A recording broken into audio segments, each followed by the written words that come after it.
시편 13편 1절부터 6절입니다.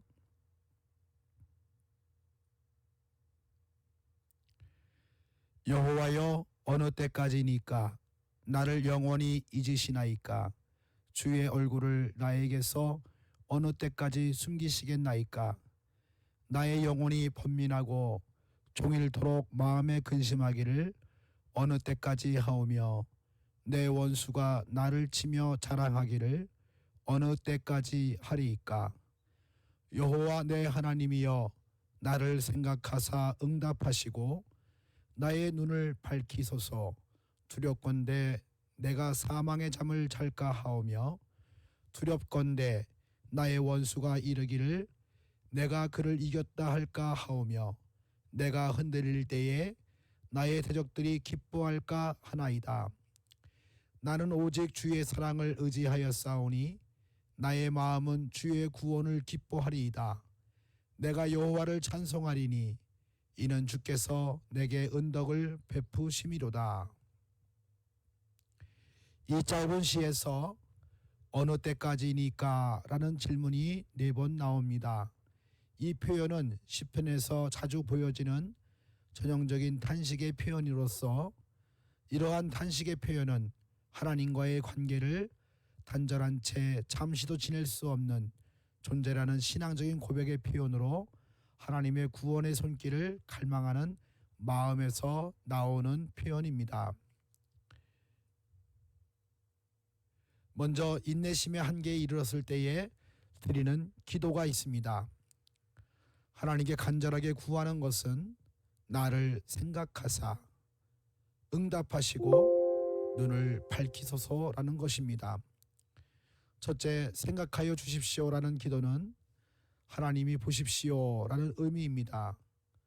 아이들이 울 때 엄마가 그 소리를 듣고 와서 보게 되면 모든 문제가 해결됩니다. 우는 이유는 여러 가지입니다. 그러나 와서 보게 되면 부모님에게는 단순한 문제인 것을 보게 됩니다. 우리가 하나님에게 우리를 보아달라는 간구는 하나님이 오셔서 보시고 하나님이 해결해 주시기를 구하는 기도입니다. 둘째, 응답하소서는 곤고한 가운데서 부르짖는 기도를 들으시고 속히 구원을 요청하는 것입니다.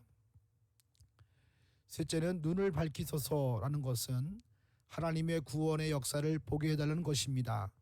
하나님의 뜻과 경륜을 깨닫게 해달라는 기도입니다. 지금 당하는 고통이 하나님의 숨은 의도를 안다면 얼마나 좋을까요? 하나님의 장래의 아름다운 계획을 안다면 우리는 더 잘 견딜 수 있습니다. 또한 눈의 어두움과 약함은 기력의 쇠함을 가리킵니다.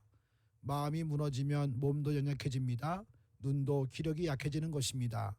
그러므로 눈이 밝아진다는 것은 기력을 회복하게 해달라는 것입니다.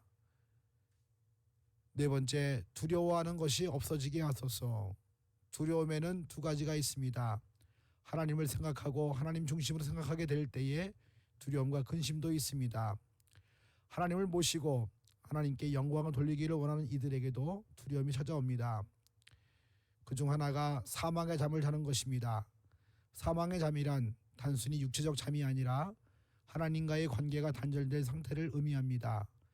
여호와의 구원이 없으면 자신이 원수에 의해 죽는 죽음이 아니라 고통의 상황이 지속되게 될 때 하나님에 대한 신앙을 잃게 될 것에 대한 두려움입니다. 그와 같은 상황에 이르지 않기를 간절하게 기도하는 것입니다. 또 하나는 나의 원수가 승리하며 기뻐하는 것입니다. 불의한 자의 승리는 여호와의 영광을 가리우는 것이 되기 때문입니다. 끝까지 인내하는 것에 유익함이 있습니다. 우리는 우리가 소원하며 기다리는 것을 기를 원합니다. 하나님은 그러나 즉시가 아닌 기다림의 시간을 갖게 하실 때가 있습니다. 아브라함은 25년을 기다려서 하나님의 약속의 아들 이삭을 얻게 됩니다. 이삭은 20년을 기다려서 에서와 야곱 두 아들을 보았습니다.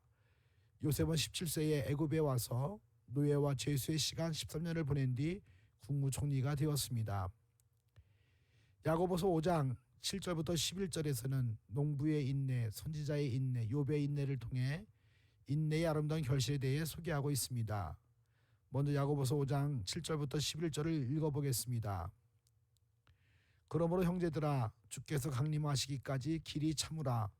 보라, 농부가 땅에서 나는 귀한 열매를 바라고 길이 참아 이른 비와 늦은 비를 기다리나니 너희는 길이 참고 마음을 굳건하게 하라. 주의 강림이 가까우니라. 형제들아, 서로 원망하지 말라. 그리하여야 심판을 면하리라. 보라, 심판주가 문 밖에서 계시니라.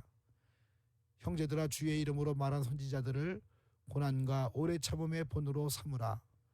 보라, 인내하는 자를 우리가 복되다 하나니 너희가 욥의 인내를 들었고 주께서 주신 결말을 보았거니와 주는 가장 자비하시고 긍휼히 여기시는 이시니라.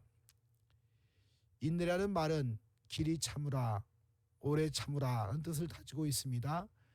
헬라어에서는 마크로두미아라는 말과 시포모네라는 말이 있습니다. 마크로두미아는 인간관계에서의 인내를 뜻하고요. 그래서 사람에 대해서 잘 참아주는 것입니다. 시포모네는 상황을 두고 하는 인내입니다. 가난하든가 병에 걸렸다든가 춥다든가 덥다든지 하는 것을 참을 때 사용합니다. 인격에 대한 인내와 비인격에 대한 인내는 차이가 있습니다. 상대방이 사랑을 하든 그렇지 않든 간에 결코 변하지 않는 견고한 마음가짐이 이러한 인내입니다. 신앙생활에 있어서 이러한 인내가 필요합니다. 보답이 있건 없건 나는 끝까지 섬기렵니다는 것입니다. 하나님은 죄인을 위해 참으십니다. 잘못된 길을 가는 것을 아시면서도 참아주십니다. 그러므로 우리 그리스도인들도 다른 사람을 향해서 참아야 합니다. 복수할 수 있는 마음이 있어도 자제하는 마음이 인내하는 마음입니다.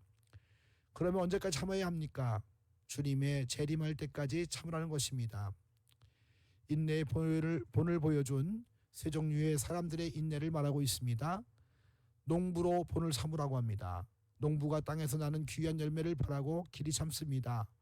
농부는 늦은 비와 이른 비를 기다리면서 가을을 위해 풍성한 열매를 위해 인내합니다. 눈물로 씨앗을 뿌려 기쁨으로 거두게 됩니다. 이러한 농부의 인내를 배우라고 합니다. 선지자들로 본을 삼으라고 합니다. 선지자들의 인내는 대단합니다. 이사야, 예레미야, 에스겔, 다니엘 등이 그들의 사명을 감당하는 동안 자기 감정대로 자기 의견대로 살지 못했습니다. 오직 주의 말씀과 그 사명을 위해서 숱한 고난을 참고 참았습니다. 순교자적인 인내입니다. 욥으로 본을 삼으라고 합니다. 욥의 인내를 들었고라고 말합니다. 그는 하나님을 경외하고 하나님을 찬송하고 하나님만이 내 길을 아시고 나를 정거같이 하신다는 그러한 믿음 가운데서 인내합니다. 야고보가 이토록 인내를 강조하는 이유는 인내를 통해 하나님의 약속들을 기업으로 받기 때문입니다. 첫째, 인내의 유익은 인격의 성장을 가져다 줍니다. 야고보서 1장 4절에 인내를 온전히 이루라. 이는 너희로 온전하고 구비하여 조금도 부족함이 없게 하려 함이니라고 합니다. 둘째, 인내의 결말은 큰 복을 받는다는 것입니다. 욥의 결말은 어떠합니까? 욥기 42장 12절부터 15절을 보면 여호와께서 욥의 모년에 복을 주사 처음 복보다 더하게 하시니 그가 양 1만 4천과 약대 6천과 소 1천 겨리와 암나귀 1천을 두었고 또 아들 7과 딸 3을 낳았으며 갑절의 복을 받게 되었고 훌륭한 자녀를 두게 되었습니다. 아브라함도 마찬가지입니다. 25년을 인내했습니다. 히브리서 6장 14절 15절에서는 가라사대 내가 반드시 너를 복주고 복주며 너를 번성케 하고 번성케 하리라 하셨더니 저가 이같이 오래 참아 약속을 받았느니라고 합니다. 셋째, 인내는 즐거움을 누리게 됩니다. 나중에 즐거움을 누리기 위해 고통을 견디는 것이 인내입니다. 나은 미래를 바라다 보며 인내하는 것입니다. 아멘.